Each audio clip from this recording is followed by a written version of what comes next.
और क्या बिच्छू का या जो इमोशनल बंदा है, इसकी मैंने डेफिनेशन तफसील से कर दी जी।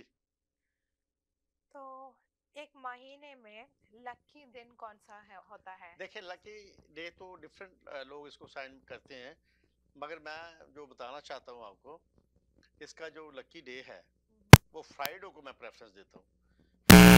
का मैंने आपसे बताया कि आपके कोई भी क्वेश्चन हो, कोई भी आंसर हो, आपकी जिंदगी में जो भी परेशानियां आई हुई हैं, बहुत सारे लोग बहुत सारे मसले मसाइल में यहाँ फंसे हुए हैं, लोगों की बहुत ज़्यादा परेशानियां हैं कि समझ लें कि घर के अंदर नाचाकियां हो चुकी हैं, बढ़ चुकी हैं, शादियां होती हैं, टूट जाती हैं, घर में बहुत सारे मसले होते हैं, आमदनी नहीं है, बहुत महंगाई हो रही है, दोनों मियाँ बीवी सर्वाइव करते हैं और दोनों मियाँ बीवी जब बाहर जाके जॉबों पे लगते हैं तो फिर आने के बाद आपको पता है कि घर में क्या हाल होता है, फिर झगड़ों के सिवा कोई हल नहीं होता, एक दूसरे के बाल नोच रहे होते हैं, एक दूसरे पे चिल्ला चिल्ली नच बच रही होती है और एक दूसरे के साथ रहने के लिए तैयार नहीं होते, इसलिए कि वो फिर रीजन क्या है, चिड़चिड़ाहट और डिप्रेशन। डिप्रेशन में यहाँ का इंसान आजकल बहुत ज्यादा जा रहा है, यहाँ पे डिप्रेशन का रेशियो ज्यादा बढ़ रहा है, तो वजह क्या है, रीजन क्या है, हम इस पे आज डिस्कस करेंगे। रहमान साहब से हम यही पूछेंगे जिनके जो ये कहते हैं कि जी आपके मसाइलों और हमारे पास इनके जवाब हैं, हमारे पास इनका हल है, तो हम ये पूछना चाहते हैं कि ये जो आजकल नई जनरेशन भी डिप्रेशन में जा रही है और पुराने लोग भी जो हैं वो भी बहुत ज्यादा डिप्रेशन में जा रहे हैं, तो क्या रीजन है कि यहाँ हवाओं या फिजाओं में डिप्रेशन है, इस वजह से लोग डिप्रेशन में जा रहे हैं, घरों में डिप्रेशन है इसलिए लोग डिप्रेशन में जा रहे हैं, वरना आप सोचें कि हमारे मुल्क में तो कभी इस तरह की, अपनी कंट्रियों में तो इस तरह की बातें सुनने में नहीं आती जितनी यहाँ पे इस कंट्री में सुनने में आती है। अभी आपने सुना होगा कि एक लड़के ने अपने सगे बाप को, लड़के ने अपने बाप को कत्ल कर दिया, क्या था वो जहनी मरीज था, बीमार था, पार्किंग लॉट में उसने अपने बाप का गला दबा दिया, उसकी माँ को ब्रेन हेमरेज हो गया, वो हॉस्पिटल में एडमिट है, ये रियल यहाँ का वाकया है। तो ये तो मैंने आपको एक वाकया शेयर किया है, मगर यहाँ पे ऐसे हजारों वाकयात पेश आते हैं जिससे लोग परेशान हैं। लड़के गाड़ी तेज चलाते हैं, एक्सीडेंट कर देते हैं, कम उम्र लड़के, पता चलता है जब पकड़े जाते हैं तो पता चलता है कि उनका दिमागी तवाजुन ही सही नहीं था, वो ज़हनी तौर पे बीमार थे, ज़हनी तौर पे मरीज थे, जिसकी वजह से उन्होंने ये क्राइम कर दिया। तो पुलिस यहाँ पे इनको कुछ सजा भी नहीं देती, कुछ नहीं देती, आपको पता है कुछ भी नहीं करती, इसको रिहा कर देती है। तो आपको मैं ये बता रही हूँ कि एक सगे बेटे ने अपने बाप को मारा, किस कदर कैसे कत्ल किया, तो अंदाजा लगाएं कि कितना बीमार था वो ज़हनी तौर पे। कौन बेटा अपने बाप को मार सकता है? ये सवाल यहाँ पे पैदा हो रहा है कि यहाँ पे इतने चीजें क्यों चल रही हैं, ये चीजें जिंदगी में क्यों आ रही हैं, हमारी क्या परेशानियां हैं, क्या किस टेंशन में हम लोग, किस परेशानियों में हैं कि हम अपनी परेशानियां संभाल नहीं पा रहे हैं, बच्चे उन परेशानियों से निकल नहीं पा रहे हैं, तो ये सारी परेशानियां। जी रहमान साहब क्या कहेंगे आप? अस्सलाम वालेकुम। वालेकुम अस्सलाम वरहमतुल्लाहि वबरकातुहू। देखिए कि सबसे बुनियादी को, हर चीज की कोई बुनियाद होती है, एकदम से तो ऊपर नहीं आता कुछ भी। जी जी जी, शुरुआत कहीं से हो रही होती है। यहाँ जो है ज्यादातर प्रॉब्लम जो मुझे नजर आया डिप्रेशन का लोगों के अंदर, उसकी मेन वजह ये गोरों में ज्यादा नजर आया है। पाकिस्तानी जो हमारी कौम है, पर मैंने आपको जो किस्सा सुना है वो गोरा लड़का नहीं था, आप कह रहे हैं पाकिस्तानी, बल्कि यहाँ तो अब पाकिस्तानी लोगों में ज्यादा डिप्रेशन नजर आने लगा, गोरों से ज्यादा पाकिस्तानी को ये मर्ज लग गया, पाकिस्तानी इंडियन देसी लोगों को कहना चाहिए, उनको ज्यादा ये मर्ज लग गया। उसकी वजह कुछ और है। उसकी वजह ये है कि आप ये सबसे बड़ी चीज होती है, जब आप शुरू से ही गलत डिसीजन ले रहे होते हैं, वो गलत डिसीजन आपको फंसा देते हैं फिर। और सबसे बड़ा डिप्रेशन जो है वो पैसे का होता है, प्रेशर, पैसे का प्रेशर बहुत ज्यादा होता है। लोग गलत इन्वेस्टमेंट कर देते हैं, लोग गलत जगह पैसा खर्च कर देते हैं, लोग लग्जरी पे पैसा, ये बात आपने सही कही कि लोग गलत जगह पैसा इन्वेस्ट कर देते हैं, जिसकी वजह से डिप्रेशन में चले जाते हैं।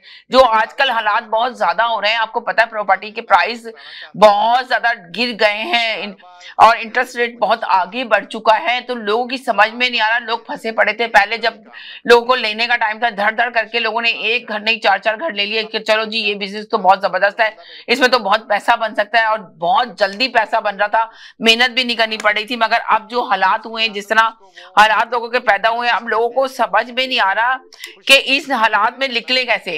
1 मिलियन 2 मिलियन का घर है, वो 1 मिलियन में भी घर नहीं बिक रहा लोगों का, लोग परेशान है। आपने सही कहा कि लोग अब सोचें, जिन लोगों ने बुकिंग करा रखी थी उनको अभी घर मिलने वाले, तो वो घर उनको जब मिल रहे हैं तो उनको डाउन पेमेंट देने के लिए पैसा नहीं है, लोन अप्रूवल कराने के लिए कुछ भी नहीं करा सकते, इतनी हाई इंटरेस्ट पे मॉर्गेज मिल रही है। तो इस परेशानी में लोग बहुत ज्यादा डिप्रेशन में जा रहे हैं। आपने बहुत अच्छी बात की कि लोग जो खूब से खूब तर की तलाश में रहते हैं और इतनी ज्यादा प्रॉपर्टियां बनाने की कोशिश में करते, तो इस वक्त जो डिप्रेशन का इशू बढ़ा है वो यही वजह है, यही रीजन है। जी जनाब। अगर आप अपने आप को एक लिमिट में रखेंगे ना, एक बहुत मिसाल मशहूर है, जी जी जी जी, जितनी चादर है उतने ही पाँव फैलाओ। राइट, मगर लोग नहीं फैलाते ना, जितनी चादर उतने पाँव नहीं कर रहे लोग जी। और उसकी पैसे का प्रेशर जो है, वो जो मैंने जो देखा, जो मेरे पास केसेस आते हैं इस तरह के, उसमें मैंने यही देखा कि भाई ये सबसे ज्यादा मसला जो हो रहा है लोगों को पैसे का हो रहा है, नंबर 1। उसके बाद दूसरा मसला होता है, वो होता है ये रिश्तों का होता है जी। इससे डिप्रेशन बड़ी क्रिएट हो रही है। जमीन जायदाद के मसले हो जाते हैं, क्योंकि यहाँ के कुछ लॉज ऐसे हैं जो लोग नहीं, मैं बार बार लोगों को कहता हूँ भाई खुदा के लिए यहाँ के लॉज समझो। अब मैं एक आपको मिसाल दे रहा हूँ छोटी सी। एक फैमिली को मैं जानता हूँ जो मेरे पास आई थी, उनका तो पूरा घर ही चल लिया, गवर्नमेंट ले गई, क्योंकि उन्होंने कोई विल ही नहीं बनाई। यानी कि विल नहीं बनाई, उनकी गवर्नमेंट ले गई सारी जायदाद, उनकी सारा पैसा गवर्नमेंट ले गई, वो अपने उसमें ही लग रहे हैं मैं उन्होंने ना अपनी औलाद के नाम लिखी, ना अपनी बीवी के नाम करी, ना किसी के फैमिली के नाम नहीं करी, और वो सब गवर्नमेंट को चला गया। वो हुआ ये, उधर क्या हुआ क्या कि वो जो है माँ बाप का हो गया इंतकाल, पहले बाप का इंतकाल हो गया था, फिर माँ के पास रहा, उन्होंने भी तवज्जो नहीं की, माँ का भी इंतकाल हो गया, वो चली गई, प्रॉपर्टी सारी चली गई गवर्नमेंट के पास, क्योंकि वो लीगली जा ही नहीं सकती थी। अपना पैसा लिया, उसके बाद बाकी जो रहा वो गवर्नमेंट ले गई है, वो बेचारे बच्चे रुल गए। तो अब ये चीजें, जिस कंट्री में आप रहते हैं भाई, खुदा के लिए उसके कानून को समझिए पहले आप लोग। आप इसी तरह ये डिप्रेशन क्रिएट होते हैं, वो बेचारे फंस गए डिप्रेशन में। एक जगह एक और केस हुआ है रिसेंटली, उसके अंदर सिर्फ ये है कि लव ऑन फर्स्ट साइट के ऊपर एक मैरिज हुई जी, लव ऑन फर्स्ट साइट। अब ये कुछ नहीं देखा ना आगे ना पीछे, खाली लव एंड फर्स्ट साइट, खूबसूरती है, हाँ भाई सही है, शादी हो गई है, शादी कर दी, यानी कि शादी हो गई इसी तरह के, बस एक दफा ही देखा जी, बस एक दफा देखा, उसके बाद क्या हुआ, सिलसिला खत्म हो गया 1-1.5 साल के अंदर। और उसके अंदर अब क्या हो रहा है, प्रॉब्लम क्या हो रहा है उधर, जी यहाँ का कानून ये है ना कि अब आपको बीवी के पैसे देने पड़ेंगे। अब वो शौहर के पास जो है आधी तनख्वाह बीवी को जा रही है, तो वो कहाँ से सरवाइव करेगा, डिप्रेशन में आ गया, डिप्रेशन की दवाई खा रहा है वो। देखिए अंदाजा लगा लें फिर किस तरह वो डिप्रेशन से निकलेगा इस वक्त। इसी तरीके से गलत इन्वेस्टमेंट की तो आपने खुद ही बात कर दी, गलत इन्वेस्टमेंट अपनी चादर से उतार, आप सिर्फ उसमें अपने दरमियानी, नबी करीम सल्लल्लाहु अलैहि वसल्लम की हदीस है कि अपने आप को मियाना रवि पे लेके चलो। मियाना रवि में जब ये होता है कि ऊपर नीचे कुछ हालात होते भी हैं तो आदमी नीचे ऊपर कर लेता है, लेकिन आप जब बहुत एक्सट्रीम पे चले जाते हैं तो उधर फिर प्रॉब्लम होती है, फिर उस एक्सट्रीम को मेंटेन करना नामुमकिन हो जाता है। इसके अलावा एक चीज और मैं आपको बता दूं, मैं अभी मेरे पास एक रिसेंटली अभी बिल्कुल केस आया, 1 हफ्ता हुआ है जी, क्योंकि मैं वर्ल्ड कप की प्रेडिक्शन कर रहा था, ये जो क्रिकेट का वर्ल्ड कप हो रहा है, सारे मैचेस की मैंने प्रेडिक्शन की, तो मेरी प्रेडिक्शन सही हो रही है सारी।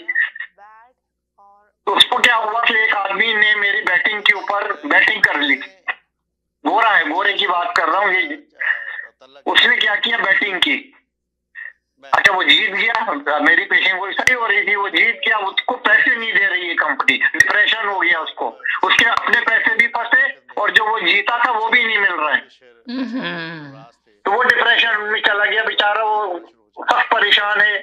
कभी किसी वकील को फोन करता है, वकील कहता है जी ये तो 25,000 से कम का केस है, ये तो आप स्मॉल कोर्ट में जाओ, मुझसे करवाओगे तो मैं मेरी 5,000 फीस है, 10,000 फीस है, कोई इस तरह भी सख्त परेशान हॉस्पिटल में। अब उसको पैसे का अपने जो जीता वो तो खैर अलग ही बात है, छोड़ ही दो उसको, वो तो उसके अपने पैसे भी 10-15 हजार फंस चुके हैं, तो कंपनी रिलीज ही नहीं कर रही है पैसे। और वो मजे की बात यह है कि वो is authorized by government of Ontario, that company, निकल जाना चाहिए to conduct entertainment in Canada, Ontario.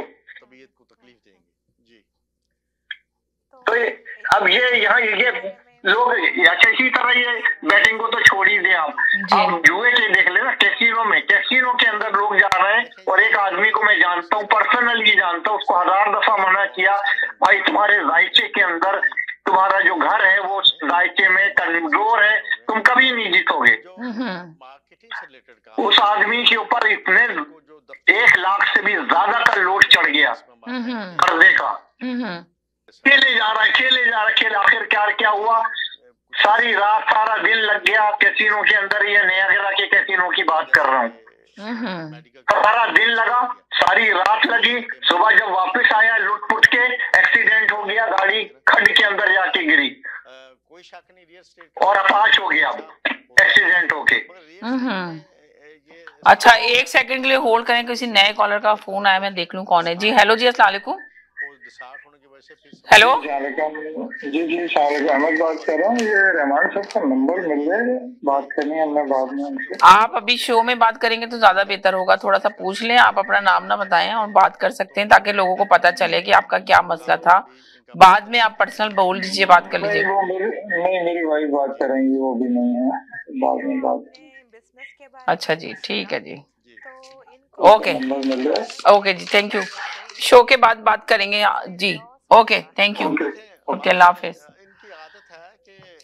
Hello अस्सलाम समीना। वालेकुम सलाम। देखिए अभी कॉलर का नंबर आया था, उन्होंने कहा कि मुझे रहमान साहब का नंबर चाहिए, तो मेरी वाइफ बात करेंगे। तो मैं चाह रही थी कि वो अगर शो में आके बात करती तो ज्यादा बेहतर होता, ताकि दूसरे लोग भी सुन लेते। सिर्फ अपना नाम ना बताएं, मगर अपने मसाइल अपना हल बता दें तो ज्यादा बेहतर होगा, ताकि लोग शो को इसको सुने और देखें। जी समीना, पहले तो मैं यही कहूँगी बहुत बहुत शुक्रिया आपका, और आपके मेहमान को भी बहुत बहुत अस्सलाम वालेकुम कि आप ये शो लेकर आई हैं। और आज जी मैं अभी देखिए मैं इनको आगे करती हूँ। जी रहमान साहब, कोई एक साहब आए थे जिनको शो में कॉल की उन्होंने, तो उन्होंने ये कहा कि रहमान साहब का नंबर दे दे। मैंने उनसे कहा कि आप अपने शो में कॉल करें और अपना मसला बताएं, ताकि नाम ना बताएं पर उसमें मसले बताएं ताकि लोग सुने, और फिर वो रहमान साहब आपको इलाज बता देंगे। उसके बाद उनको अगर पर्सनल आपसे बात करनी होगी तो आपको उनके नंबर पे आप बात कर सकते हैं। तो उन्होंने कहा आप नंबर दे दें, तो मैंने कहा हम नंबर नहीं देना चाहते, हम चाहते हैं कि शो के अंदर पूछें, वो शो में बैठ के बता रहे हैं ना आपको सारी चीजें। जी क्या कहेंगे? में आ जाए, मैं देखिए मेरे पास बहुत कम टाइम होता है, मेरे पास इस वक्त तकरीबन 4000 के करीब लोग हैं, अब मैं हर एक से बात नहीं कर सकता। तो यही तो कह रही हूँ कि अगर वो शो में आके पूछना चाहें, शो के जरिए आए, हाँ शो के जरिए भी आए, तो नंबर आपको बाद में दिया जाएगा, मगर पहले सबसे पहले आप अपना मसला बताएं, ताकि उससे जो 50,000 लोग और देख रहे हैं, लाख लोग जो देख रहे हैं, तो उनका भी मसला ऐसे ही होगा, तो वो जरूर कांटेक्ट करेंगे। हो सकता है पढ़ने के लिए बताएंगे तो वो भी पढ़ें, तो उनको भी फायदा हो सकता है।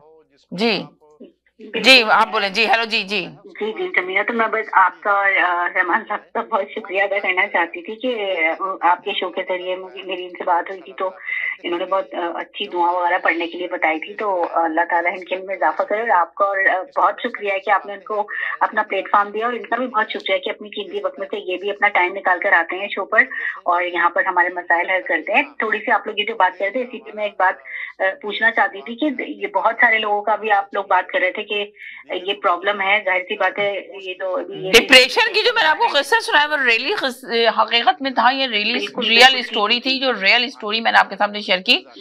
एक लड़के ने अपने बाप को मार दिया। ये तो वो नफ्सियाती मरीज हो गया, लेकिन बात ये है कि मगर ये देख जी पैसे का मसला भी नहीं है, मगर उनके घर में भी इतने मसले मसाइल हैं कि वो मेरी एक दोस्त है, मतलब उनके घर में कोई ऐसे पैसे का कोई प्रॉब्लम नहीं है कि कोई मसले मसाइल हों, और क्योंकि सब अच्छा कमा रहे हैं, उसके बच्चे भी हैं 2, लेकिन उनके घर में उन्होंने घर मतलब 3 साल तो हो गए हम घर बदले हुए, लेकिन जब से उन्होंने 3 साल से वो 3 साल हो गए उनको एक नए घर में आए हुए, तो वहाँ पर उनकी आपस में लड़ाइयाँ चलती रहती हैं, और इतनी बुरी बुरी लड़ाइयाँ होती हैं कि वो लोग परेशान हो जाते हैं। और अब वो चाह रहे हैं कि वो उस घर को सेल भी कर दें, तो उनके अब तो आप देखें ना, सेल करने की तो टाइम ही नहीं है इस वक्त, तो बाय करने का टाइम है, सेल करने का टाइम नहीं है इस वक्त। जो जी क्योंकि लोग चाहें, तो उन्होंने घर लिया हुआ है तो वो उतने प्राइस पे तो उनको प्राइस ही मिल रहा है इतने, तो वो उस वजह से भी उनको आपस में लोग उलझते रहते हैं। तो ये जिन लोगों के पास अगर पैसों के मसले नहीं है वो भी लड़ाइयाँ कर रहे हैं, वो भी, उनकी भी डिवोर्स हो रही है। एक अजीब नफ्सियाती सी सिचुएशन बनी है, लोगों को कोई सब्र बर्दाश्त नहीं है और लोग खामखा में भी डिप्रेशन में जा रहे हैं। कुछ लोगों को शायद शौक हो गया कि वो डिप्रेशन में रहना चाहते हैं, उनको क्या प्रॉब्लम है। तो ये क्या इस तरह नाइटफाकी। वैसे आपने बात बड़ी अच्छी की है ये वाली, कि क्या लोगों को यहाँ शौक हो गया है डिप्रेशन में रहे और डिप्रेशन में चले जाएं बस किसी सूरत भी। कुछ लोगों के पास बैठे हैं अगर आप किसी महफिल में, तो वो आपसे ऐसी बातें करते हैं कि आप अगर उनसे कोई नॉर्मल बात करना चाहे तो वो ऐसी बड़ी कहानियां सुनाना शुरू कर देते हैं कि हम परेशान हो जाते हैं कि भाई हम एक मसला सुने किसी का, दूसरा मसला, वो बस हर बात को वो उन्हें लगता है कि बस सबसे ज्यादा परेशानी में वही लोग हैं। तो ऐसा तो नहीं है, हर कोई अपनी अपनी जिंदगी में मुख्तलिफ मसाइल से दो चार होता है, मगर इंसान थोड़ा सब्र का भी तो सामना, कोई थोड़ा सब्र तहमुल करता है, अल्लाह पर भरोसा करता है, फिर अपने सारे एफर्ट्स करता है। तो लोग जो है वो यहाँ पर, मैं चाहती हूँ, आपके बहुत अच्छे गेस्ट हैं, इनका अपना तजर्बा भी बहुत है, तो प्लीज ऐसे लोगों को आप एडवाइस जरूर करें कि जिनके पास वाकई में कोई मसला नहीं है लेकिन वो फिर भी ये बता रहे होते हैं, इतनी बड़ी बड़ी पार्टियां कर रहे होते हैं बड़े बड़े घरों में, और फिर भी ये बता रहे होते हैं कि हम जो है हमें शदीद डिप्रेशन हो रहा है और हमें बड़े मसले हैं। तो आखिर लोग इस तरह से क्यों कर रहे हैं? उनको ये भी तो देखना चाहिए कि भाई आप किसी को ये बता रहे हैं कि मैं इतने मसाइल का शिकार हूँ, फिर भी आप इतनी बड़ी बड़ी पार्टियां किए चले जा रहे हैं, इतने लोगों को बुला रहे हैं आप अपने घर में, आप अफोर्ड कर सकते हैं तभी तो आपने वो पार्टियां की है ना। तो अगर ये बात बताने की कोशिश करो एज ए फ्रेंड, किसी का नाम तो मेंशन नहीं करूंगी यहाँ पर क्योंकि जाहिर सी बात है बुरा मान जाएंगे जिन लोगों की बात कर रही हूँ, तो वो भी नाराज हो जाते हैं। मैं कहती हूँ भाई अल्लाह का शुक्र अदा करना चाहिए, उसने अच्छे हालों में रखा है बहुत सारे लोगों से आपको, और आप ये सब कुछ कर सकते हैं। वरना तो आजकल तो बुलाने से पहले भी इंसान सोचता है कि भाई हम अगर 10-15 फैमिलीज को इनवाइट कर रहे हैं तो जाहिर सी बात है आपको थोड़ा ज्यादा इंतजाम करना पड़ेगा। तो जरा ये इस बात पे भी तो हमें देखना चाहिए ना कि हम खुद ही अपनी मिसमैनेजमेंट कर रहे हैं या खुद ही हम जानबूझ के अपने आप को एक गमज़दा कैफियत में रखना चाहते हैं कि भाई हमें बहुत डिप्रेशन है। चाहे आपको डिप्रेशन है या नहीं है, क्योंकि ये कोई मेंटल कंडीशन भी तो होती है ना, कुछ लोगों को तो बेचारों को ज़हनी बीमारी होती है, मेंटल हेल्थ के इशू होते हैं, वो दवाइयों से ही सही होंगे, वो पीर फकीरी से सही नहीं हो सकते, क्योंकि जिन अमराज में आपको दवा खाने की जरूरत है आप दवाई नहीं खा रहे हैं उसके अंदर, आप सिर्फ वो उसके ऊपर झाड़ फूक कर रहे हैं, तो कैसे सही होगा? तो प्लीज इस पर थोड़ा सा बात कीजिएगा। बिल्कुल सही कह रही हैं आपने, ये बहुत अच्छी बात की। एक केस ऐसा लेके आया हूँ, अभी बता देता हूँ, आपकी बात पे से याद आया। एक केस मेरे पास आया था, 16 दवाएं खा रहे थे वो साहब जी, डिप्रेशन की 16 दवाएं, 3-4 नहीं 16 दवाएं, अंदाजा लगाएं। उसके बाद आज वो एक दवा भी नहीं खा रहे। अच्छा, क्लियर, डिप्रेशन वगैरह सब क्लियर हो गया। सारा मसला जो होता है, हम जब दूसरों को अपने औकात से ज्यादा महसूस करने की कोशिश करते हैं लाइफ में, या अपने आप को ज्यादा शो ऑफ करने की कोशिश करते हैं, तो इनडायरेक्टली आपको डिप्रेशन हो रहा होता है अंदर ही अंदर। वो भी डिप्रेशन है आपका, वो भी डिप्रेशन है, that is the part of depression. वो अंदर ही अंदर क्रिएट हो रहा होता है क्योंकि आप ये समझ रहे हो। इसी तरीके से बहुत से लोग जो होते हैं वो हसद का शिकार होते हैं, बुग़्ज़ का शिकार होते हैं, दूसरे लोगों से जलन का शिकार होते हैं। तो ये पॉजिटिविटी से ऐसे लोग, देखिए जिंदगी में मेरा एक मैसेज है सब लोगों के लिए, जिंदगी से नेगेटिविटी को उठा के फेंक दीजिए हमेशा के लिए, क्योंकि अगर आपने जिंदगी से नेगेटिविटी को उठा के नहीं फेंका, वो आपको कभी आगे नहीं बढ़ने देगी, कभी सुकून से नहीं रहने देगी। आप अपनी जिंदगी में पॉजिटिव लोगों से फायदा उठाना सीखें। पॉजिटिविटी को जितना आप अट्रैक्ट करेंगे लाइफ में, उतना ही जिंदगी में सुकून होगा, डिप्रेशन खत्म हो जाएगा। सही बात है, ये मेरी बात है। मैंने उनको इसी तरह किया था। मैंने जो 16 दवाएं जिनकी थी, उन्होंने यही काम किया था। उनको निकाला घर बाहर, उनको तरीके बताए, इस तरीके से करो, इस तरह करो, तब जाके डिप्रेशन की 16 दवाएं खत्म हुई है। 3 साल लगे खत्म, कोई डिप्रेशन वगैरह नहीं है, कोई दवा नहीं खा रहे वो। क्योंकि उनको जो है, उनको एक नॉर्मल लाइफ में लेकर आए, सिंपल लाइफ गुजारो। अल्लाह से देखो, सबसे बड़ी बात ये, अल्लाह, इबादत बहुत जरूरी है। अल्लाह, जब तुम इबादत करते हो ना, अल्लाह से लौ लगाते हो, नमाज पढ़ते हो, तो एक रूहानियत पैदा होती है, स्पिरिचुअल अंदर पैदा होता है, स्पिरिचुअलिज्म पैदा होता है अंदर, आपको सुकून मिलता है। वो भी डिप्रेशन का सबसे बड़ा इलाज तो वही है। जी जहाँ आप अल्लाह से बात कर रहे होते, अल्लाह से तो ऐसे कलाम करो जैसे अल्लाह सामने हो। जैसे अल्लाह सामने बैठा हुआ है कि जिस तरह अगर कहते हैं ना कि कोई भी आपको नहीं कर सकता आपके मसाइल का हल सिर्फ एक अल्लाह के पास होता है। कोई भी आपके मसाइल हल नहीं कर सकता। अगर आप सुन जरूर लेगा। आप देखें ना आपने भी देखा होगा, ग्रुप के अंदर जाओ, दोस्तों के साथ बैठो, दोस्तों को आप अपने दोस्तों को आप बता रही हैं, आपको नहीं पता ये आपका रियल दोस्त भी है, आपका मसला सुनेगा, आपकी मसाइल सुनेगा और सुनने के बाद वो आगे नहीं बढ़ाएगा। आप जिस तरह बता रही हैं अपने मसले को और मसाइल को अपने कि मैं इतनी परेशान हूँ ये वो, और वो आपका दोस्त आप ही के ग्रुप की दूसरी दोस्त को किस तरह बता रहा है ये आपको नहीं पता चलेगा। जब दूसरी दोस्त आपको फोन करके बताएगी आपका मसला और मजीद हल होने के बजाय और बल्कि खराब हो जाएगा और आगे बढ़ के आप ये सोचेंगी यार मैंने बताया तो उसको इस तरह था, इसने कैसे मुझे प्रेजेंटेशन दी इसने दूसरी दोस्त को। वो दूसरी दोस्त दूसरे लफ्ज में आपको बता रही है आके। नहीं ये बिल्कुल हो रहा है कि इस तरह से लोग पता नहीं क्यों करते हैं किसी की। तो अभी ये जो रहमान साहब ने कहा ना, आप देखें आगे गलत तरीके से आपका मैसेज पहुंचा रहे होते हैं। आप ये जैसे रहमान साहब ने कहा ना कि सिर्फ आप अल्लाह से मांगे। जैसे उन्होंने बताया कि मेरे पास एक पेशेंट आया 14 दवाइयां खा रहा था। 14 बताइए ना आपने दवाइयां खा रहा था? 16 दवाइयां खा रहा था, 16 मेडिसिन एवरी डे ले रहा था। तो इन्होंने 16 मेडिसिन छुड़वाई। इसलिए छुड़वाई कि इन्होंने एक चीज बताई, एक हल बताया उसका कि उसने फिर वो करा, उसने फॉलो किया। राइट, जब उसने फॉलो किया तो उसके बाद देखिए वो सही हो गया। उसकी 16 मेडिसिन छूट गई, जबकि 60 मेडिसिन खाना कोई इजी काम नहीं है। वैसे ही डैमेज हो जाता है बंदा 2 मेडिसिन खाना एवरीडे खाए तो। मेडिसिन के भी साइड इफेक्ट तो होते हैं और ऊपर से डैमेज करना शुरू कर देता है बॉडी के अंदर। कितनी डैमेज हो जाती है चीजें, ये नहीं पता चलता इंसान को। हमारी बॉडी भी एक मशीन है जो चला रहे होते हैं हम लोग, चल रही होती है। मशीन को भी जंग लग जाता है और खराब होना शुरू हो जाती है एक वक्त के साथ। तो एक वक्त आता है। साइड इफेक्ट तो होते हैं ना समीना। मैं जरा एक सवाल भी पूछना चाहती थी सर, बताइएगा जैसे थोड़े जैसे मेरी वालदा है और मेरी मदर इन लॉ भी है, तो उनको जोड़ों में उनको बहुत तकलीफ रहती है। दवाइयाँ तो वो लोग खाते हैं, तो कोई ऐसा कुछ इलाज है कि जिससे उनके जोड़ों की तरफ में कुछ तकलीफ में कमी वाक़ई हो? क्योंकि जाहिर है वो हड्डियां तो कमजोर हो गई हैं लेकिन काफी दर्द हो जाता है सर्दियों में, स्पेशली ज्यादा उनको तकलीफ हो जाती है। तो मैंने कहा आपसे पूछती हूँ अगर कुछ आप बताएं ऐसा कि कुछ इस तरह कुछ ऐसी चीज हो कि कुछ खाने से उनको फायदा हो या कुछ इस तरह का इलाज हो जिससे उन लोगों को फायदा हो। बहुत सारी खवातीन होती है जिनके जोड़ों में दर्द होता है, थोड़ी बड़ी उम्र की खवातीन जो होती हैं तो वो बेचारी परेशान होती है। जब सर्दियां स्टार्ट होती हैं तो उन लोगों को तकलीफ शुरू हो जाती है ज्यादा। अब मैं आपको बता देता हूँ क्या मसला हो रहा है इधर। उनसे ये कहें कि एक तो वो अपने आप को गर्म रखें, गर्म। ये जो कोल्ड होती है ना, इससे उनको नहीं और भी बहुत से लोगों को तकलीफ हो सकती है। कोल्ड बहुत ज्यादा होती है ये सर्दी की वजह से लोगों को।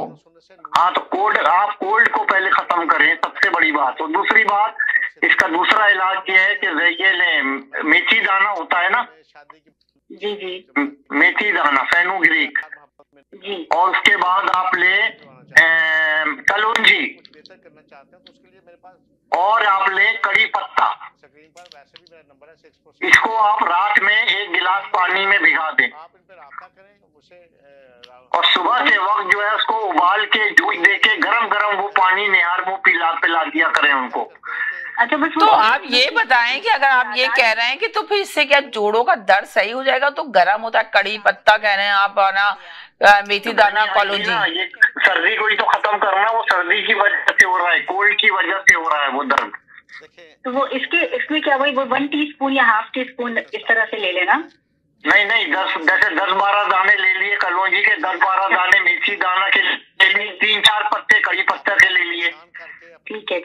अच्छा, यानी कि मैं समझ रही थी कि शायद आप 1 स्पून बता रहे हैं मेथी दाना, 1 स्पून बताएं कलौंजी और फिर उसके बाद वो कड़ी पत्ता जो ज्यादा बता रहे हैं, मगर आपने कहा 3-4 दाने, तो दाने तो थोड़े से होंगे। नहीं 3-4 नहीं, आधा चमचा ले लें, आधा चमचा ले लें सारी चीजें, और कड़ी पत्ता 4-5 ले लें। सही। रात में भिगा दें। और दूसरा इलाज और बता देता हूँ, रात में भिगाएं, सुबह निहार वो पानी को जोश दे के छान के वो पानी उनको पिलाएं, नंबर 1। नंबर 2 मैं बताता हूँ, जैतून का तेल लें। जैतून का तेल है ना, जैतून का तेल लें, उसके ऊपर पढ़े 1 दफा दुरूद शरीफ या 3 दफा दुरूद शरीफ पढ़ें। और एक हजरत अय्यूब अलैहिस्सलाम की दुआ है, वअय्यूब इज़ नादा रब्बहु अन्नी मस्सनी अद-दुर्रु अंता अरहमुर राहिमीन। इसको 11 दफा पढ़ के उस पर दम करें, उससे उनको कहें मालिश करें जहाँ दर्द है।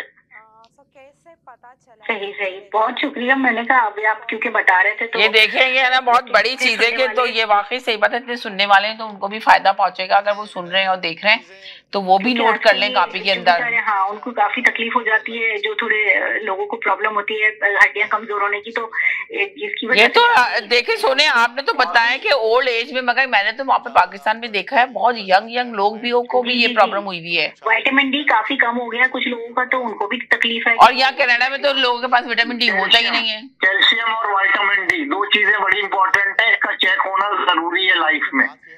और एक और बात पूछना चाहती थी, अभी इस वक्त मैं कॉल करूँ तो मैंने कहा आपसे मालूम करूँ, जैसे कुछ बच्चे टीनेज बच्चे हैं तो उनकी हाइट को ज्यादा तेजी से बढ़ाने के लिए अगर कुछ आपके पास इलाज हो तो आप प्लीज जरूर बता दें, क्योंकि बहुत सारे लोग ये क्वेश्चन कर रहे होते। मेरी भी 2-3 दोस्तों ने कहा था कि अगर मेरी कॉल मिले और मैं ये क्वेश्चन आपसे कर लूँ तो मैं इनके बिहाफ पे क्वेश्चन कर रही हूँ कि आपको अगर कुछ इसका भी इलाज आप बता दें। जो बच्चे टीनेज होते हैं 13-14-15 साल के, तो उनकी हाइट को बढ़ाने के लिए अगर कोई इस तरह का देसी कोई नुस्खा हो या कुछ दुआ इस तरह की हो जो पढ़ ली जाए तो प्लीज उसके लिए भी कुछ बता दीजिएगा। तो हम एजुकेशन के बारे में इसके लिए है पुरानी आयत है, मैं इसको फिर आपको, आपके पास मेरा नंबर है क्या? एजुकेशन लेना है जी वो तो मैं मेरे पास, हाँ मैं ले लूंगी समीना से। वैसे अगर आप, मैं चाह रही थी कि और भी जैसे लोग सुन रहे हैं अगर, हाँ नहीं वो है, इसकी पुरानी आयत है। अगर वो उसके तरीका ये है उसका पुरानी आयत का कि सुबह के वक्त फजर के बाद वो पढ़ने की है, और वो आयत बड़ी आसान है, कुरानी आयत भी नहीं, वो सूरत है actually.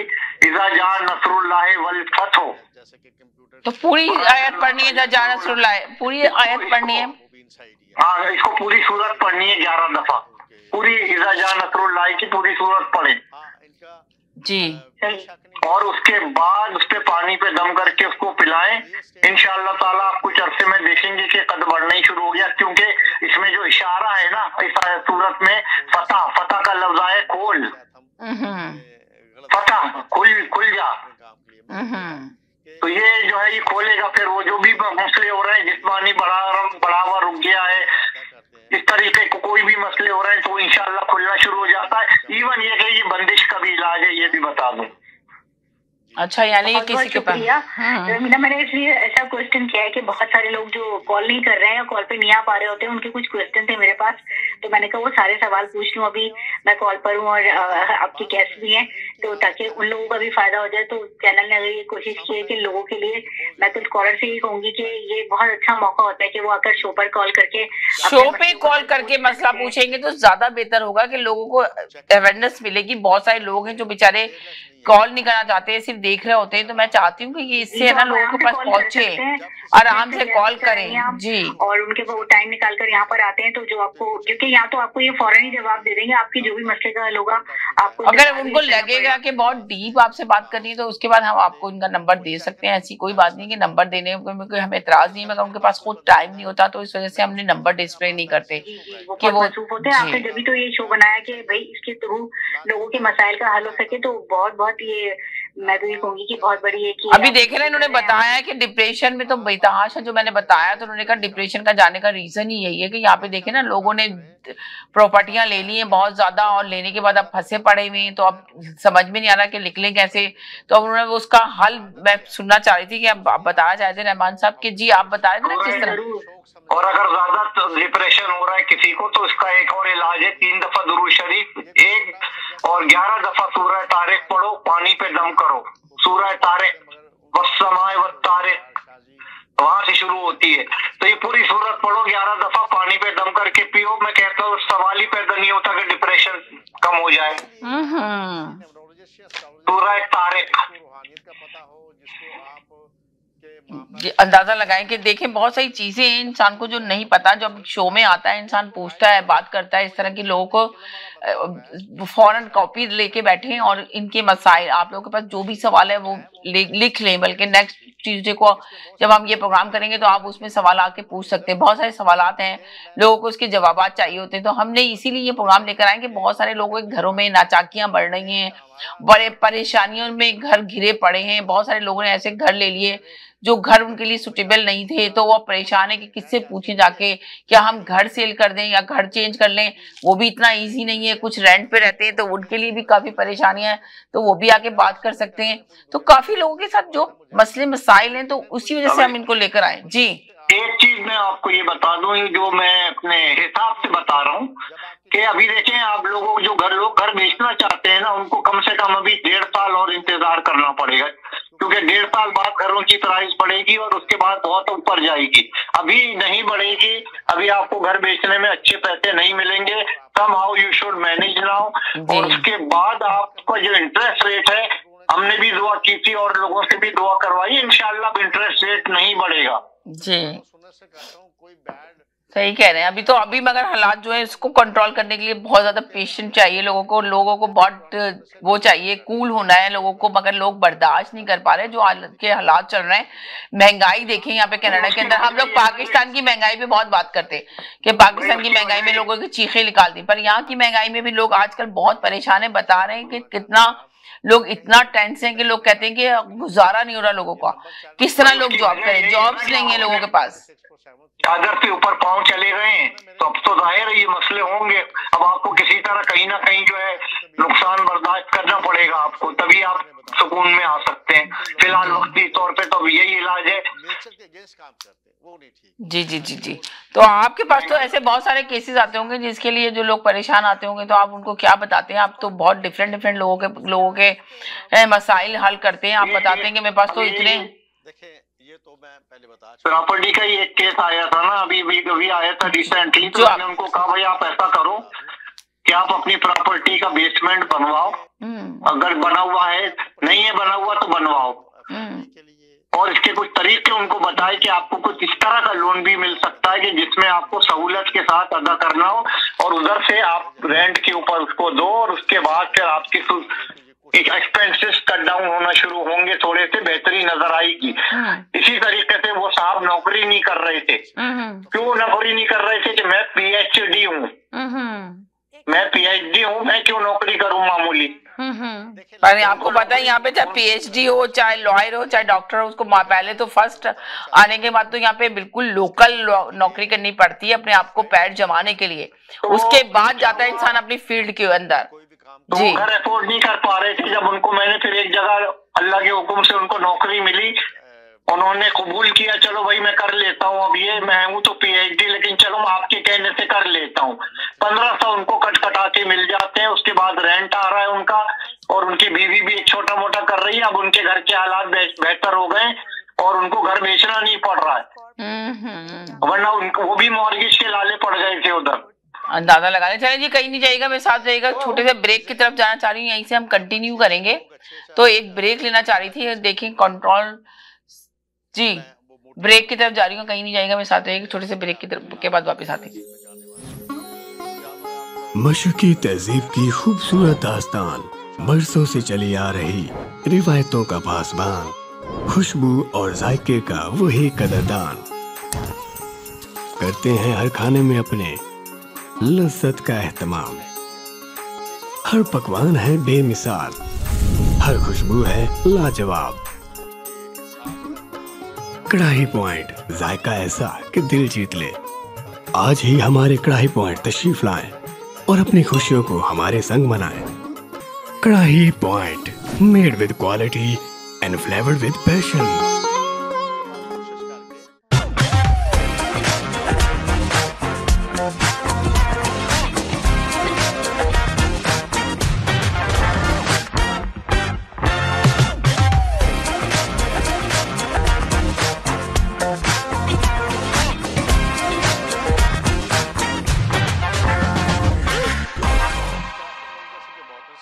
Popeyes has opened a brand new location in downtown Vancouver. Satisfy your craving for Cajun at this new location off West Georgia and Hamilton Street, where you'll find all your favorite Louisiana-inspired menu items. We sampled the unrivaled trio of sandwiches, the classic, the deluxe, and the blackened deluxe chicken sandwich, and all were delicious. All of the signature fried chicken is marinated for 12 hours, then hand-battered and breaded, served with Cajun fries and mac and cheese on the side. Plus, for a limited time, you can try Popeye's Crispy Chicken Wrap, available now until September 3rd.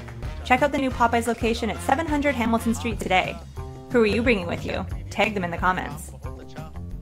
This is the latest opening in BC for Popeyes, with more openings coming soon in both Alberta and BC by PLK Group. Q Wireless and Computer.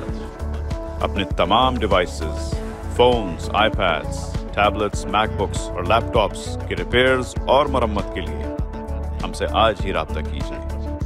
हम quality expertise के साथ साथ आपको free of cost diagnosis भी देंगे और data security की guarantee भी। अपने मुफ्त कोड के लिए हमें आज ही कॉल करें 647-350-6606। आदाब, नमस्ते और सत श्री अकाल। जब भी बात होती है कार एक्सीडेंट की तो हम तलाश करते हैं एक लॉयर को और हमारे पास मौजूद हैं चैंपियन। जी हाँ, David हिमोफार। Yes, thank you. I'm David Himmelfarb. I have over 30 years experience in personal injury matters. We have a downtown Toronto location with over 22 lawyers to service you. And we speak your language, Urdu, Punjabi and Hindi. We have a great community liaison, Anjum Qureshi. आप हमें call कर सकते हैं 416-570-0157। HK Movers, home, offices, apartments and delivery, big or small, we move it all. HK Movers, local and long distance, we also ship cars, Keller transport and moving services. For service with a smile, give us a call. Call Mr. Harminder 416-524-6704, 416-524-6704 पे. Visit 140 Advance Boulevard, Unit number 10, Brampton. Long distance moving specialist. HK Movers. HK Movers.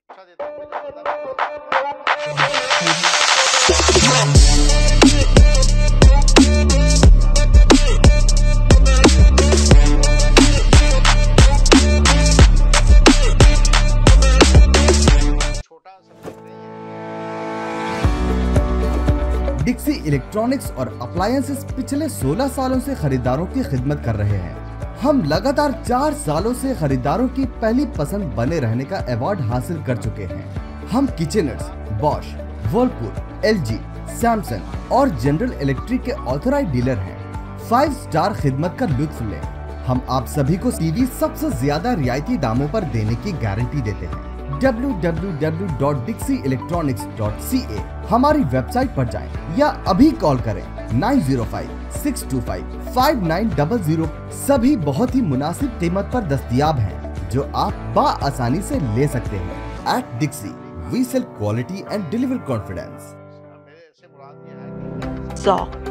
Now it's fully renovated. Live catering, barbecue, tandoor, जलेबियाँ और fresh naan. तकरीब आपके घर में हो या घर से बाहर, Zoc is providing full service now and Zoc has opened a new banquet hall, garden event center.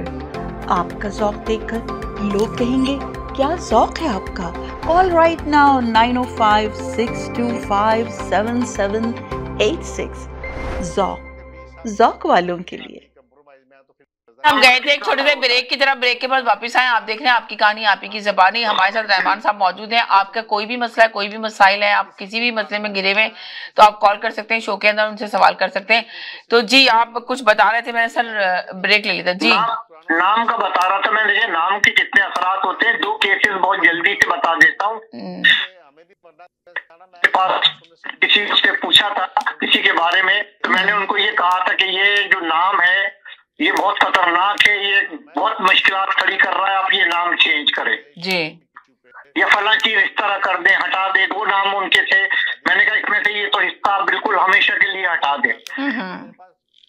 इसी की वजह से आपको प्रॉब्लम्स आ रहे हैं और कोई मसला नहीं है। तो उन्होंने मुझे जवाब क्या दिया, देखें ये प्रॉब्लम है ना, हमारा काम तो बताना है। वो जवाब ये दे रहे हैं वो लोग कि जी ये तो आपने बहुत लंबा प्रोसेस बता दिया, अब इसके लिए तो ये करना पड़ेगा, गवर्नमेंट के पास जाओ, वकील के पास जाओ, ये बड़ा लंबा चौड़ा, ये हम नहीं कर सकते जी। तभी भाई मैंने तो आपको बता दिया हथौड़ा कहाँ मारना है। अब आप करना ना करना आपका काम है। अब आप ये कह रहे हैं इतना बड़ा मसला, मतलब उससे बड़ा मसला वो चल रहा है और अब 4 महीने हो चुके हैं, वो मसला हल नहीं हुआ अभी तक उनका, क्योंकि वो नाम ही नहीं चेंज कर रहे हैं। तो नाम के बड़े असरात होते हैं। इसी तरीके से ये जो मैच हुआ था, क्रिकेट का वर्ल्ड कप हुआ था, अहमदाबाद में मैच हुआ था, मेरी तो प्रेडिक्शन थी कि अहमदाबाद का नाम जो है ये इंडिया को फेवर कर रहा है और इंडिया मैच जीत जाएगा, पाकिस्तान हार जाएगा। वो भी हुआ। तो लोग फॉलो नहीं करते, प्रॉब्लम ये होती है इंस्ट्रक्शन। तो यानी कि आप ये कह रहे हैं कि जिंदगी में नामों का असर जिंदगी उसमें बहुत असर पड़ता है, तो नाम देख के रखने चाहिए, जगह देख के चूज करनी चाहिए, आप ये कहना चाह रहे हैं कि बहुत सारी की जिंदगी में जो असर पड़ता है, नाम का असर पड़ता है उसके, और कोई चीज अगर आप कारोबार करना चाह रहे हैं उसका भी असर पड़ता है, पता नहीं वो कारोबार आपको सूट करे नहीं करे, यानी कि वो बिजनेस आपका रन करे ना करे। कुछ बहुत सारे लोग बिजनेस लेकर फंस जाते हैं, बिजनेस उनका चलता नहीं, पर कहते हैं कि नसीब के खेल होते हैं, बिजनेस भी नसीब से चलता है। कुछ लोग ऐसे होते हैं, आप सोचिए कुछ लोग ऐसे होते हैं कि मिट्टी को हाथ लगाते हैं सोना बनता चला जाता है, कुछ लोग सोने को हाथ लगाते हैं मिट्टी बन जाता है। तो ये भी तो किस्मत की ही बात होती है ना कि बस अल्लाह ताला को नहीं ऐसा कुछ नहीं होता। तो फिर क्या होता है? मेरे पास 99% केसेस ऐसे हैं कि लोगों ने खुद गलती की है और मुसीबत में है। अच्छा, यानी कि क्या मतलब कोई 99 आपके पास केसेस है, तो कोई एक दो केसेस बताएं ताकि लोगों को सुनने में पता चले कि आपके पास कौन से ऐसे केसेस हैं जिन्होंने ना यहाँ पे किया और उसके बाद वो बस समझ लें फंसे हुए। जी भाई एक साहब है, मैं अब उनका नाम नहीं ले सकता, लेकिन उन्होंने एक बहुत बड़ा बिजनेस खरीदा था, 7 लाख कैनेडियन डॉलर लेके वो कनाडा में माइग्रेट हुए थे। जी 7 लाख, आप सोचे कैनेडियन डॉलर, आज से तकरीबन 17-18 साल पुरानी बात है जी। जब तो और वैल्यूज थी, अब तो डॉलर, आप सोचे ना, अब तो रुपया इतना, डॉलर इतना महंगाई हो गई है। पहले तो इतना नहीं था कि लोग जाते थे $100 में ट्रॉली पूरी भर के और पता नहीं क्या क्या चीजें लेकर आते थे। और जब आप 17 साल पुरानी बात बता रहे हैं तो उस वक्त भी ऐसे ही हालात थे, इतनी महंगाई नहीं थी जितनी इस वक्त हो रही है। आसमान से बातें कर रही है महंगाई यहाँ पर। तो उन्होंने क्या गलती की कि एक काम उन्होंने, एक तो पहले इस्तिखारा ही नहीं किया, उन्होंने कोई बिजनेस करना चाह रहे थे वो जी, उन्होंने ना किसी से पूछा ना कुछ किया, बिजनेस का कोई तजर्बा नहीं, कभी जिंदगी में बिजनेस नहीं किया, उठा के एक बहुत बड़ा कैनेडियन बिजनेस खरीद लिया उन्होंने। अच्छा, और उसके बाद डाउनफॉल, बिजनेस होने पौने बेचना पड़ा, बैंकरप्सी हो गई, घर बिक गया, बैंक ने घर बेच दिया क्योंकि भाई पैसे रिकवर करने थे बैंक को। आप यकीन मारे, ये बड़ी लंबी कहानी है। वो $700,000 कहाँ गए कुछ पता नहीं, वो खत्म हो गए चंद सालों में सिर्फ। तो वो चंद सालों में तो फिर वो बेचारों का क्या हाल हुआ जिनके $700,000 खत्म हो गए, तो उनकी क्या हालत हुई ये तो बताएं जरा। वो तो आपने बता दी कि खत्म हो गए कहानी, तो वो आपके पास आए फिर क्या पहुंचे या नहीं पहुंचे, आपने क्या किया उनके लिए? बस वो ये आपने उनकी क्या हेल्प की ये तो चले। यहाँ तो आपने ये तो बता दिया कि खत्म हो गया। ऐसे तो बहुत सारे लोग हैं, अगर एक पत्थर उठाओ तो 10 मिलेंगे आपको जिन्होंने अपने पैसे इतने डुबोए यहाँ पर, बहुत ज्यादा बिजनेस लिया और खत्म हो गया। उनकी ना तजर्बेकारी थी क्या था, आई डोंट नो। जिस तरह लोगों ने अपने पैसे यहाँ पे डुबोए हैं जो बन नहीं सके बेचारे, तो मगर उनको आपने निकाला कैसे, ये मेरा मसला है सारे के सारे। ताकि लोग आपको क्यों कॉल करें, लोग आपसे क्यों पूछे, जब आप कुछ बताएंगे तभी तो पूछेंगे। ये तो लोग कहेंगे कि जी हमें भी पता है, ये तो बहुत सारे लोग ऐसे तो डूबे यहाँ पर। हाँ, तो अब उसका ये इलाज किया फिर कि उनको कहा भाई अब देखो जो कुछ डुबाना था वो तो तुम डुबा चुके हो, अब वो तो रिकवर नहीं होगा। राइट, तो मैं यही बताना आपसे यही पूछना चाह रही हूँ ताकि लोगों को सुनने में मजा आए। जी, लोग सुने कि भाई आपने किया क्या उनके लिए। फिर उनके लिए फिर ये किया, उनको नए सिरे से सेट किया हमने और तरीका बताया उनको कि अब तरीका इसका ये है कि अब तुम पहले तो तुम वही है कि नमाज हाजत शुरू करो, इसमें आज़म है तुम्हारे लिए, ये इसमें आज़म पढ़ो। उसके बाद तुमको एक हमने गवर्नमेंट के उसमें भेजा, उनके लिए कुछ हमने अमलियात भी पढ़े थे, चिल्ले विल्ले काटे पड़े थे उनके लिए। राइट, और उसके बाद उनको गवर्नमेंट के पास भेजा, वहां से एड दिलवाई, उनकी तालीम मुकम्मल करवाई उनको। उसके बाद अब वो माशाल्लाह से, अल्लाह का शुक्र है, बहुत अच्छे नहीं है लेकिन अल्लाह के हुक्म से बहुत बेहतर है। चले, यही तो मैं सुनाना चाही थी लोगों को ताकि लोगों को पता चले। ऐसे तो लोगों के पास भी बहुत सारी स्टोरियां जो बेचारे डूबे हुए हैं, बेचारों के पास कुछ भी नहीं है, परेशान हाल है, मगर उनको कोई रास्ता नहीं नजर आ रहा, कोई मिल नहीं रहा कि उनकी हेल्प कर सके। तो हम चाह रहे हैं कि जब हम ये शो लेकर आए तो इसके जरिए लोगों की हेल्प कर सके, मदद कर सके।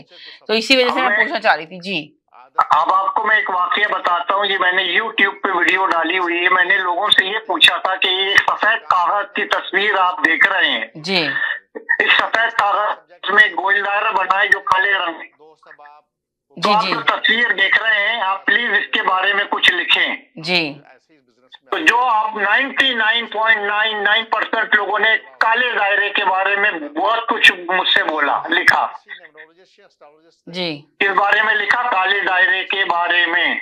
ठीक। तो यही वो काला दायरा है जिसको आप पीटते रहते हैं सारी जिंदगी, और आप काले दायरे को तो देख रहे हैं, आप बाकी वो सफेद हिस्सा नहीं देख रहे हैं जो उसके अतराफ में मौजूद है, जो उससे कहीं बहुत ज्यादा बड़ा है जी, यानी पॉजिटिविटी।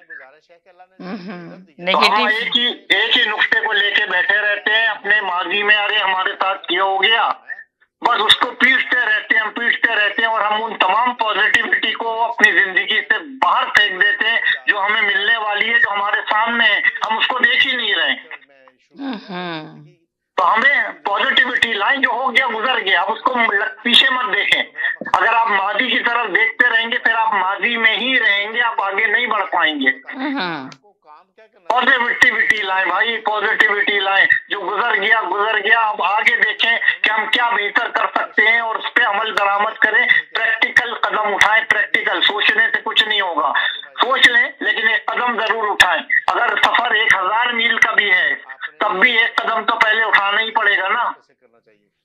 राइट, सही कह रहे हैं आप, एक कदम तो उठाना ही पड़ेगा ना, जब आप उठाएंगे नहीं। 1000 मील का ही सफर क्यों ना हो। जी जी जी जी जी, बिल्कुल आपने सही।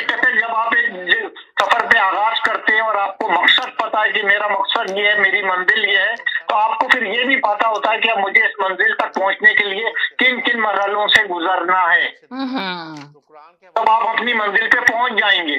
लेकिन अगर आप बेमकसद ही चले जा रहे हैं तो आप कहीं नहीं पहुंचेंगे, आप इधर उधर भटकते ही रहेंगे। फिर सही कह रहे हैं कि मंजिल की तलाश में यूं ही भटकते रहेंगे। बहुत सारे लोग हैं जिनको मंजिल नहीं मिली, जिनको रास्ता नहीं मिलता, वो ये इसी तरह बेचारे भटकते रहते हैं। उनको कोई गाइड देने वाला कोई नहीं होता, गाइडेंस देने वाला कोई नहीं होता, उनको कोई समझाने वाला कोई नहीं होता, उनके सर पे कोई बुजुर्ग ऐसे नहीं होते जो उनको बशरा दे सके, जो समझा सके उनको बैठा के। तो वो यकीन करें बहुत सारे लोगों की जिंदगी में। बात कहना चाहूंगा यहाँ पर एक और, कि देखिए तालीम बहुत जरूरी है, इसके बगैर कुछ नहीं है। राइट, मानते हैं, सब लोग मानते हैं, हाँ भाई जरूरी है। भाई बात दरअसल ये खाली तालीम से कुछ नहीं होता, तालीम के साथ इंसान शनासी भी सीखो। राइट, पॉजिटिविटी लाओ। और इसके बाद एक और पॉइंट दे दूं, डिसीजन मेकिंग पे तवज्जो दो, how to make a correct decision at right time. Over thinking is a dangerous thing, बेशुमार मिसालें मौजूद हैं। ओवर थिंकिंग में अपॉर्चुनिटी निकल गई हाथ से, सोच ही रहा है वो आदमी, कुछ नहीं कर रहा, सोचते सोचते में अपॉर्चुनिटी निकल गई हाथ से। तो इस तरह ये चीजें, ये बड़ी बेसिक चीज है जो हर इंसान को सीखना चाहिए अपनी लाइफ में। ये रोजाना के मसले हैं भाई जी। बहुत सारे लोग ऐसे, आपने बड़ी अच्छी बात की, बहुत सारे लोग ऐसे हैं कि ना बस सोचते ही रह जाते। चलें, बहुत अच्छा टॉपिक है, इंशाल्लाह नेक्स्ट ट्यूसडे कंटिन्यू करेंगे।